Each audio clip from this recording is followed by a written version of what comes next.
Telugu Desam party అధ్యక్షులు రమణ గారు, మన స్థానిక శాసనసభ్యులు మిత్రులు ప్రకాష్ గౌడ్ గారు,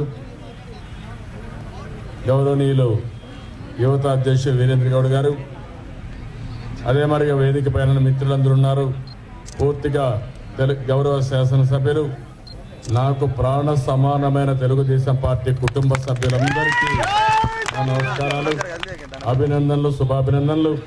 ఎన్నికలైన తర్వాత వరంగల్ జిల్లాతో ప్రారంభించాం. అక్కడి నుంచి కరీంనగర్ జిల్లాలో మీటింగ్ అయింది.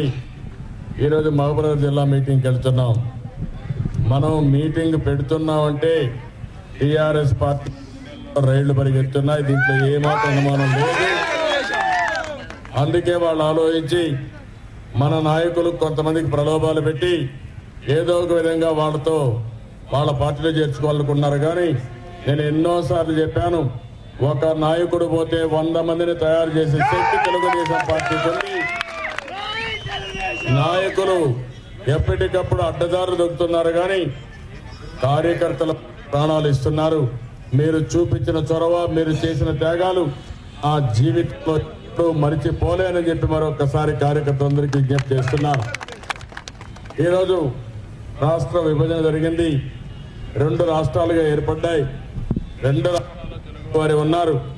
అదే మరిగా ఈరోజు హైదరాబాద్ ఈ మారిగా అభివృద్ధి అయిందంటే అది ఒక తెలుగుదేశం పార్టీ చేసిన అభివృద్ధి, వేరే నాయకులు ఎవ్వరూ ఏమీ చేయలేదు. ఈరోజు మీరు చూస్తే భారతదేశంలో గుజరాత్ తర్వాత ఏదైనా రెవెన్యూ సర్ప్లస్ ఉందంటే అది తెలంగాణ రాష్ట్రానికి ఉంది. తెలంగాణ రాష్ట్రానికి ఉందంటే హైదరాబాద్ వల్ల ఉంది తప్ప ఇంకోటి కాదు. ఆ హైదరాబాద్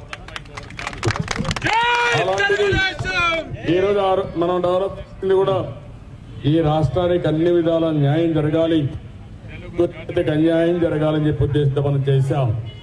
విభజన తర్వాత కూడా మీరు చూశారు, నేను ఒకటే మాట చెప్పాను, నాకు 2 ప్రాంతాలు సమానం.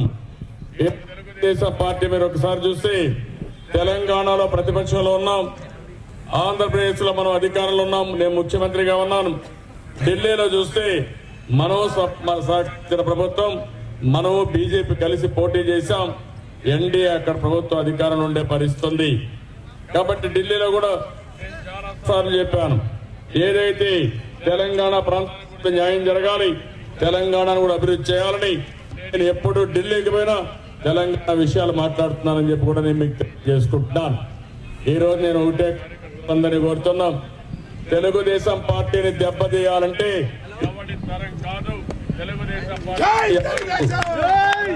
పోరాటం చేసే పార్టీ తెలుగుదేశం పార్టీ. ఈరోజు ప్రకాష్ గౌడ్ గారు ఉన్నారు, చాలా అందుకే 2వసారి కూడా బ్రహ్మాండమైన మెజార్టీతో గెలిపించారు. సామాన్య ప్రజలకు అందుబాటులో ఉంటూ కార్యకర్తలందరికీ ఎప్పటికప్పుడు చాలా దగ్గరగా ఉండి ఏ కార్యకర్తకు సమస్య వచ్చినా ఆ సమస్య తన సమస్యగా భావించే వ్యక్తి మన ప్రకాష్ గౌడ్ గారు అని చెప్పి కూడా నేను మీకు తెలియజేస్తున్నాను. అలాంటి ఇంకా చాలా మంది నాయకులు, ఎమ్మెల్యేలు అందరూ ఉన్నారు. మీరు చూస్తే నిన్న పోయిన వ్యక్తిని చూస్తున్నాం. నేను మహబూబ్నగర్ జిల్లాకు మీటింగ్ పెడితే నా దగ్గర పెరిగిన వ్యక్తులు ఈ రోజు పార్టీ వదిలిపెట్టిపోతున్నారంటే, అన్ని చేసిన వ్యక్తులు పోయారంటే ఇది స్వార్థం తప్ప ఇంకోటి కాదు. వాళ్ళ గురించి నేను మాట్లాడవలసిన అవసరం లేదు. నా శక్తి ఒకటే, నేను తప్పకుండా మళ్ళీ తెలంగాణ రాష్ట్రంలో 2019లో తెలుగుదేశం ప్రభుత్వం అధికారంలోకి వస్తుంది. దీన్ని ఎవ్వరూ ఆపలేరు, అది ఎవరికి సాధ్యం కాదు. దానికోసం ప్రతి ఒక్క కార్యకర్త పనిచేయాల్సిన అవసరం ఉంది. నా పార్టీ ప్రజలు చాలా విశ్వాసం పెట్టుకున్నారు. పేదవాళ్ళ పార్టీ తెలుగుదేశం పార్టీ, రైతులకు అండగా నిలిచే పార్టీ తెలుగుదేశం పార్టీ, ఈ రాష్ట్రాన్ని అభివృద్ధి చేసిన పార్టీ తెలుగుదేశం పార్టీ, హైదరాబాద్ అభివృద్ధి చేసి ప్రపంచ పటంలో పెట్టిన పార్టీ తెలుగుదేశం పార్టీ. మనందరం కూడా దీన్ని దృష్టిలో పెట్టుకుని ఏ ఆశలైతే మన మీద ప్రజలు పెట్టుకున్నారో వాళ్ళ ఆశయాల కోసం, వాళ్ళ ఆశల కోసం సాధించడం కోసం అనునిత్యం పనిచేయాల్సిందిగా కార్యకర్తల్ని, నాయకులు కోరుకుంటూ నేను అందరికి హామీ ఇస్తున్నాం, ఒక కుటుంబ పెద్దగా ప్రతి ఒక్క కార్యకర్తకు న్యాయం చేసే వరకు మీకు అండగా ఉంటాను.